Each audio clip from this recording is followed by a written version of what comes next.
Welcome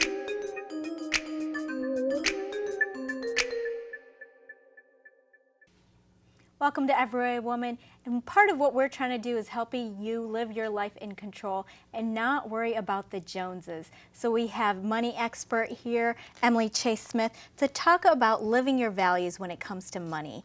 And what can you tell us about people who, are always kind of chasing after the Joneses, as they say, and living a life that's not them? It's interesting because from the time we're born, depending on the family that we grew up in, we're given a prescribed route. I call it the Candyland route. Like, you just are going to go up to the candy castle if you do all the things, you do well in school and you go to college and da-da-da-da, that this is a very prescribed route. And so a lot of times we follow it without even thinking about who we are and what's important to us. And I have a 2.5-year-old, and I already feel that pressure of like, I need to do this for him and I need to do that. He needs to be in this class and that class. So it starts so early. So how do we get off this bandwagon? It's so interesting. I do a lot of reading, and I find a lot of inspiration in what other people have to say and what other people are doing. So books are such a great resource, but so are blogs.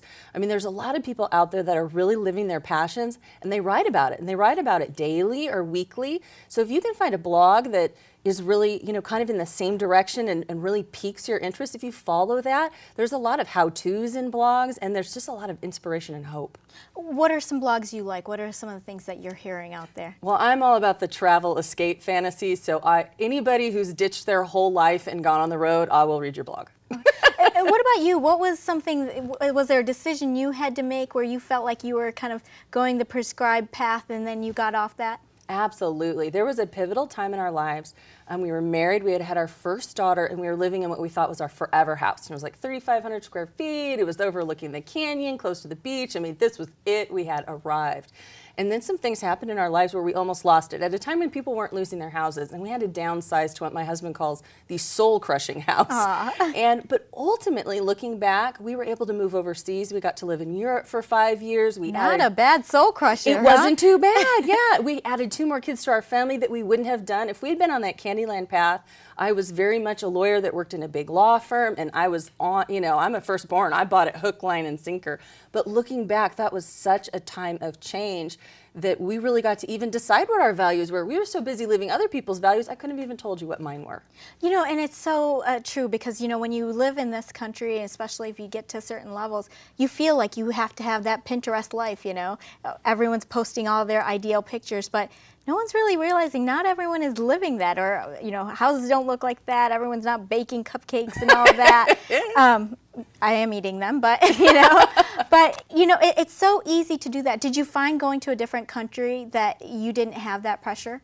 It's so interesting. Absolutely. Because one of the things we discovered, we lived in the Czech Republic and they speak Czech. We can't understand the television. We can't understand the billboards. We have no marketing input when we're over there. Nobody's telling us what we should want and what we should do. And if they are, we don't understand them anyway. Yeah. So yeah, there's some freedom in that. Absolutely. The marketing, that's the main thing that people don't understand. We think we're making our own decisions and we're just not, because we're really being told what to do. But, this is the case even for people making a lot of money, 6 figures. And they think that they're, you would think that they're hitting their financial freedom, and they're still living that path.